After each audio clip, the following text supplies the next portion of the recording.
जय जगदंब नमो आदेश. मी प्राध्यापक आंधळे सर आपलं ह्या व्हिडिओमध्ये सहर्ष स्वागत करत आहे. आई यल्लम्माचे उपासक म्हटले की त्यांच्या गळ्यामध्ये हमखास असतात ते म्हणजे दर्शन मोती. आता लाल आणि पांढऱ्या मण्यांची ही माळ असते आणि या माळेला दर्शन म्हटलं जातं. या दर्शनबद्दल, ह्या यल्लम्मा देवीबद्दल आणि तिच्या उपासकांबद्दल फार मोठ्या प्रमाणावरती आपल्या मनामध्ये प्रश्न पडलेले असतात. त्यापैकी एका प्रश्नाचं उत्तर आणि सविस्तर स्पष्टीकरण आज आपण घेणार आहोत.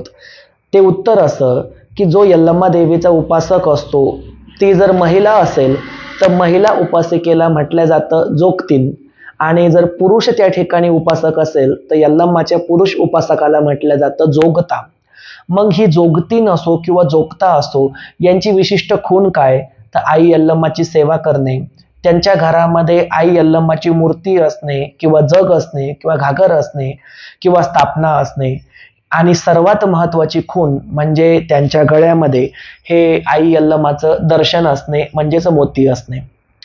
हे मोती ज्याच्या गळ्यामध्ये असतात त्याच्याबद्दल अनेक तर्क कुतर्क लावले जातात.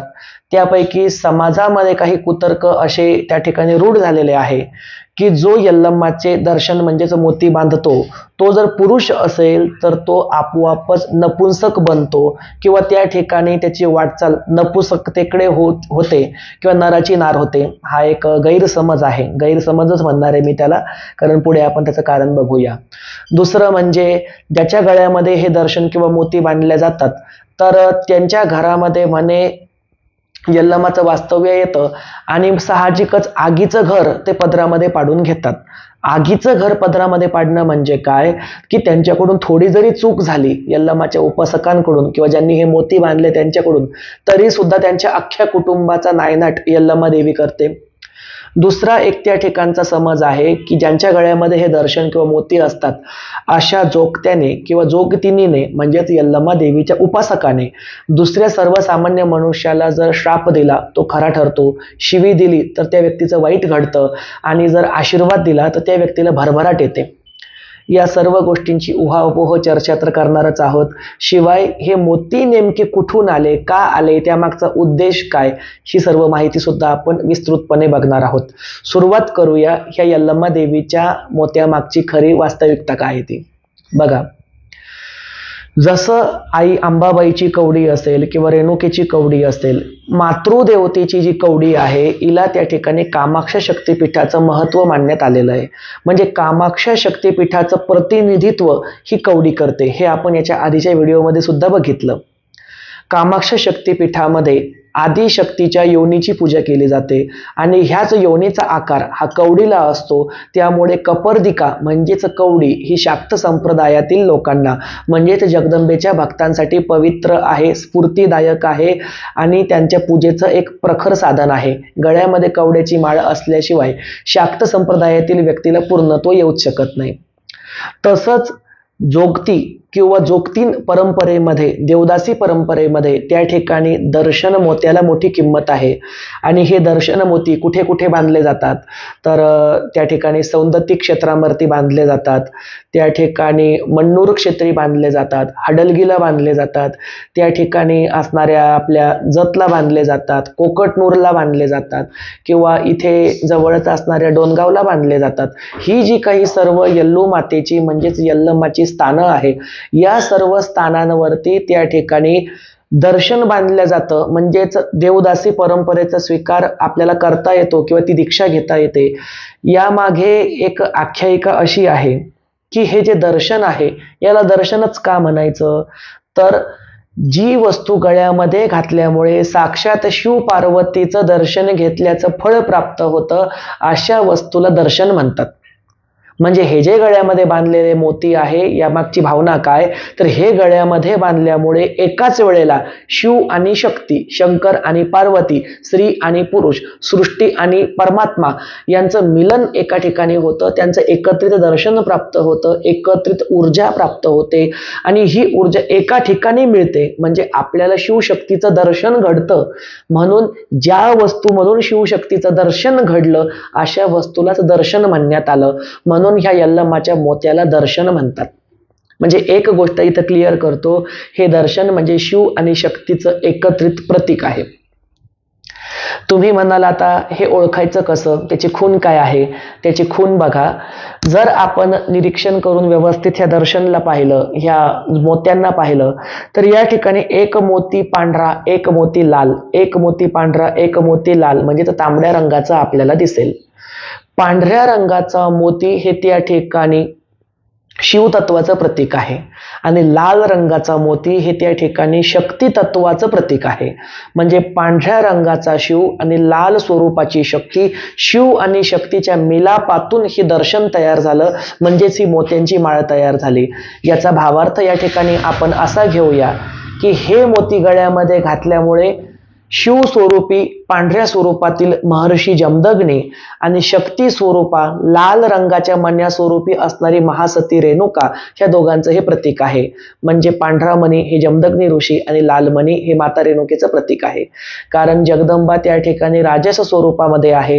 राजस स्वरूपामध्ये तिचा अंगावरती वस्त्रांचा रंग हा पिवळा आहे, तर तिच्या कपाळी भरलेल्या मळवटाचा कुंकाचा रंग हा लाल आहे. त्यामुळे या ठिकाणी शक्तीला लाल स्वरूपामध्ये, तांबड्या स्वरूपामध्ये आणि शिवाला त्या ठिकाणी पांढऱ्या स्वरूपामध्ये, शुभ्र स्वरूपामध्ये मांडण्यात आलं. म्हणजे हे दर्शन गळ्यामध्ये घातल्यावर एकाच वेळेला आपल्याला जमदग्नी आणि महासती रेणुका यांचं एकत्रित दर्शन घडतं, शिव आणि शक्तीचं एकत्रित दर्शन घडतं, म्हणून मोत्यांच्या माळेला म्हणण्यात आलं त्या ठिकाणी दर्शन. ही झाली आता या मागची इतिहासाची पार्श्वभूमी.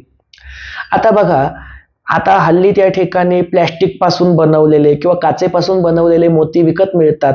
पूर्वीच्या काळामधच्या ज्या जोगतीनी उपासिका होत्या किंवा जोगती उपासक होते, हे त्या ठिकाणी डोंगराळ भागामध्ये फिरायचे आणि सौंदत्ती क्षेत्राच्या डोंगराळ भागाच्या जवळपास त्यांना त्या ठिकाणी पांढऱ्या आणि लाल रंगाचे दगड सापडायचे, छोटे छोटे मणी सापडायचे, म्हणजे दगडांचेच मणी राहायचे, पाषाणी मणी. त्यात पाषाणी मण्यांना घेऊन त्यांना त्या ठिकाणी विशिष्ट स्वरूपामध्ये आकार देऊन त्यांना छिद्र पाडून त्यापासून हे दर्शन बनवलं जायचं. आजही अनेक जुन्या जोगत्यांकडे किंवा जोगतिनींकडे, देवदासींकडे आपल्याला त्या दगड स्वरूपामधील मोती सुद्धा दिसतात, परंतु ते दगडापासून बनलेले असल्यामुळे त्यांना एवढी चकाकी नसते जेवढी हल्ली आता प्लॅस्टिकच्या किंवा काचेच्या मण्यांना आलेली आहे. आता या ठिकाणी आपण पुढच्या विषयाकडे वळत आहोत की हे दर्शन गळ्यामध्ये बांधल्यामुळे पुरुषत्व संपतं का, किंवा देवीचा कोप होतो का, किंवा इतर काही गोष्टी. तर या ठिकाणी मी तुम्हाला सांगू इच्छितो, या ठिकाणी थोडासा लाईट गेलेला आहे, पण मी व्हिडिओ या ठिकाणी कंटिन्यू ठेवत आहे, विषय तुटू न देता. या ठिकाणी बघा, गळ्यामध्ये आपण ज्या वेळेला दर्शन घालतो म्हणजेच काय, तर आपण शिव आणि शक्तीचं एकत्रित त्या ठिकाणी गुणधर्म स्वीकारत असतो. हे गुणधर्म स्वीकारत असताना कोणाचंही पुरुषत्व संपूच शकत नाही, हा फार मोठा गैरसमज आहे की या ठिकाणी असे मोती घातल्यामुळे पुरुषांचं पुरुषत्व संपतं वगैरे वगैरे. मुळामध्ये बघा, हे मोती कोण घालू शकतं, तर ज्या ठिकाणी व्यक्ती संसारिक आहे, त्याला बायका आणि मुलं आहे, असा व्यक्ती सुद्धा महासती रेणुका मातेच्या आराधनेसाठी हे मोती दर्शन घालू शकतो.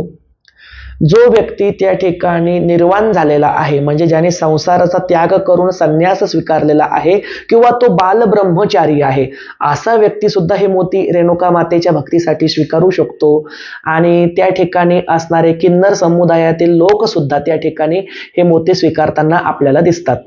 पण आता या ठिकाणी सर्वात मोठा गैरसमज तो असा की मोती आणि दर्शन हे फक्त किन्नर समुदायातील व्यक्तींनाच धार्जिन नसतं किंवा त्यांनीच घ्यावं, त्यांच्या हातानेच घ्यावं, किन्नरांशिवाय इतरांना मोती घेण्याचा अधिकार नाही, असा काहीसा गैरसमज आपल्याला भक्ती प्रवाहामध्ये रुजताना दिसतो, जो अतिशय चुकीचा आहे. आणि इथे पहा, या क्षणाला या ठिकाणी लाईट आलेली आहे, तर असं मी समजेल की यल्लम्मा मातीनेच ही आपल्याला गुढी दिली. दुसरा विषय म्हणजे तुम्ही संसार करून सुद्धा हे दर्शन आणि मोती धारण करू शकता. जसं मी तुम्हाला सांगतो, मी स्वतः हे दर्शन आणि मोती माझे यल्लम्मा देवीचे गुरु म्हणजे शिखराप्पा जोगती यांच्या हाताने घेतले, जे प्रति सौंदत्ती संस्थान हड्डलगीचे मुख्य पुजारी आहे. त्यांच्या हाताने हे दर्शन मी घेत असताना माझ्याही मनामध्ये कित्येक संभ्रम होते की हे दर्शन घेतल्यावरती माझ्या वागणुकीवर काही परिणाम होईल का, किंवा मला पुरुषत्वाला काही धोका पोहोचेल का, किंवा त्या ठिकाणी मला मला कोणी नावं लोक ठेवतील का, अनेक माझ्या मनामधील गैरसमजुतीचं काहूर माजलेलं होतं. मी हे सर्व विषय माझ्या परमपूज्य गुरूंकडून आधी विचारून घेतले, क्लिअर करून घेतले. मला त्यांची भाषा येत नाही, ते कन्नडमध्ये बोलतात, मला कन्नड समजत नाही. पण आमच्यामध्ये जी एक माझी महिला शिष्य ट्रान्सलेटर म्हणून होती, जी माझे शब्द त्यांना सांगायची आणि त्यांची भाषा मला समजावून सांगायची, तर तिला मध्यस्थी ठेवून मी हे सर्व विषय आधीच क्लिअर करून नंतरच हे मोती स्वीकारले. तरी सुद्धा माझ्या घरच्यांच्या मनामध्ये, फॅमिलीच्या मनामध्ये काही काळापर्यंत संभ्रम होताच. परंतु जेव्हा त्यांच्या लक्षात आलं की मोती घेऊन कुठल्याही वागणुकीवरती परिणाम होत नाही, पुरुषत्वाला कुठल्याही प्रकारचा धोका पोहोचत नाही. कारण मी तुम्हाला सांगतो, एखादी स्त्री जेव्हा गळ्यामध्ये मोती किंवा दर्शन धारण करते, तिला त्या ठिकाणी यल्लमाचं स्वरूप प्राप्त होतं, म्हणजेच ती मातृदेवतेच्या संज्ञेमध्ये बसते. आणि जेव्हा एखादा पुरुष त्या ठिकाणी हे मोती धारण करतो, त्यावेळेला त्याला परशुरामाचं स्वरूप मानण्यात येतं, म्हणजे तो परशुरामाच्या संज्ञेमध्ये बसतो. आणि परशुराम हा कुठल्याही प्रकारे पुरुषत्वामध्ये कमी असणारं दैवत नाही. परशुराम हे महापराक्रमी दैवत आहे, पुरुष तत्वाची ढाल आहे. सहस्रार्जुन नावाच्या राजाचे 1000 हात आपल्या स्वतःच्या कुऱ्हाडीने कापून टाकले, एवढा थोर पराक्रम त्या ठिकाणी भगवान परशुरामांचा आहे. भगवान परशुराम स्वतः महाविष्णूचा 6वा अवतार आहे. भगवान परशुरामाने स्वतः 21 वेळेला पृथ्वी निक्षत्रिय केली असं म्हणतात. एवढा महान पराक्रमी असणाऱ्या भगवान परशुरामांचं स्वरूप जर हे दर्शन बांधल्यामुळे प्राप्त होत असेल, मग तिथे पुरुष तत्वाची कमी कस काय राहील? हा अतिशय चुकीचा गैरसमज आपण मनामध्ये पाळला आहे. यल्लमाचे मोती बांधल्याने कोणीही त्या ठिकाणी पुरुष तत्वा ला सोडून स्त्री तत्वाकडे झुकत नाही. उलट शिव आणि शक्ती दोघांनाही तो बराबरीने घेऊन चालू शकतो.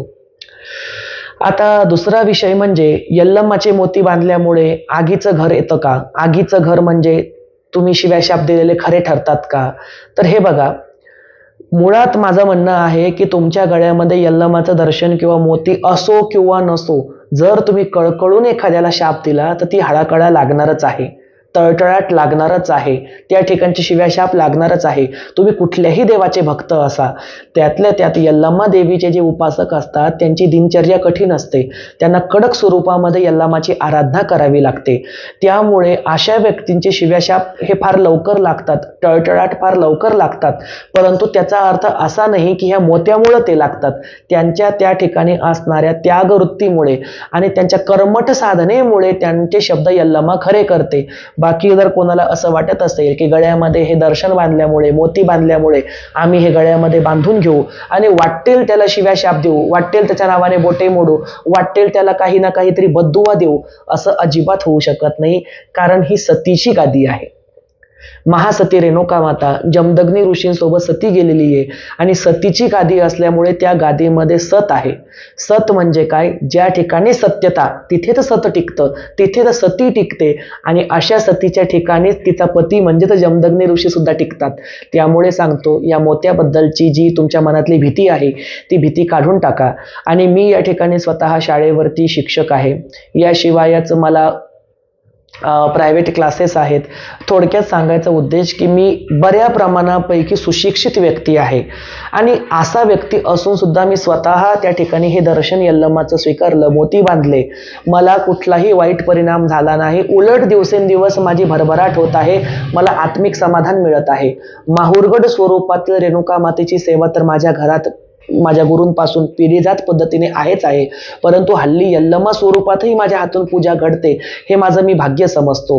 त्यामुळे मी या ठिकाणी गॅरंटीने सांगतो, ज्यांना कोणाला रेणुका मातेची, यल्लमाची सेवा करायची असेल, तुम्ही बिनधास्तपणे दर्शन बांधू शकता, मोती बांधू शकता. कसलाही परिणाम घरादारावरती होत नाही, सुखी जीवनावरती होत नाही.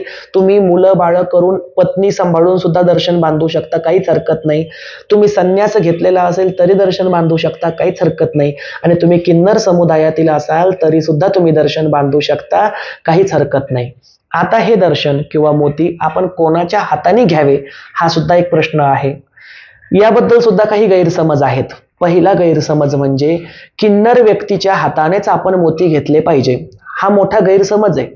त्याचं कारण असं, किन्नराच्या हाताने मोती घ्यायला काहीच हरकत नाही. किन्नर व्यक्तींना शिव आणि शक्तीचा मिलाप मानण्यात येतो, त्यांच्यामध्ये बरीच पॉझिटिव्ह क्षमता सुद्धा असते. त्यामुळे किन्नर व्यक्तीच्या हातून जर कोणी मोती घेत असेल तर ही अभिनंदनाची बाब आहे. परंतु तुम्ही त्या ठिकाणी एखाद्या सांसारिक गुरुकडून सुद्धा मोती घेऊ शकता. फक्त नियम तो एवढा की ज्या गुरुकडून तुम्ही मोती घेताय त्या गुरुच्या स्वतःच्या गळ्यामध्ये हे मोती असणं आवश्यक आहे. अशाच गुरुकडून तुम्ही हे मोती घ्यावे. दुसरा विषय म्हणजे हे मोती तुम्ही पुजाऱ्यांकडून सुद्धा घेऊ शकता. जसं मी माझे यल्लमाचे गुरु म्हणजे शिखरप्पा जोगती यांचं नाव सांगितलं, ते स्वतः जोगती आहे, यल्लमाचे मुख्य पुजारी आहे, परंतु त्यांना बायका, मुलं, नातू पत्रुंड असा मोठा परिवार सुद्धा आहे. म्हणजेच काय, तुम्ही जर पुजारी वर्गाच्या हाताने मोती घेतले तर तुम्हाला त्या ठिकाणी यल्लमाचं पुजारी कुळ लागू होईल. तुम्ही त्या ठिकाणी किन्नर व्यक्तीच्या हाताने मोती घेतले तर तुम्हाला त्या ठिकाणी जोगती पण लागू होईल. तुम्ही संसारिक व्यक्तीच्या हाताने घेतले तर तुम्हाला जोगतीपणामध्ये राहून सुद्धा संसार करता येईल. त्यामुळे यल्लमाचे मोती स्त्री असो, पुरुष असो, अबाल असो, वृद्ध असो, त्या ठिकाणी असणारे किन्नर असो, सर्व स्तरातील सर्व लिंगातील व्यक्ती घेऊ शकतात. तर आजचा व्हिडिओ तुम्हाला कसा वाटला हे मला कमेंटद्वारे नक्की कळवा. आणि मला अशी आशा वाटते की या व्हिडिओमुळे अनेकांच्या मनातील गैरसमज दूर झाले असतील. अशाच निरनिराळ्या माहितींसाठी आपल्या जगदंबा देवी संस्थान देऊळगाव राजा ह्या यूट्यूब चॅनलला लाईक करा, शेअर करा, सबस्क्राईब करा. व्हिडिओ आवडलेला असल्यास कमेंटद्वारे नक्की कळवा. तोपर्यंत यल्हार माणिक उध उध, सर्वांचं कल्याण असो.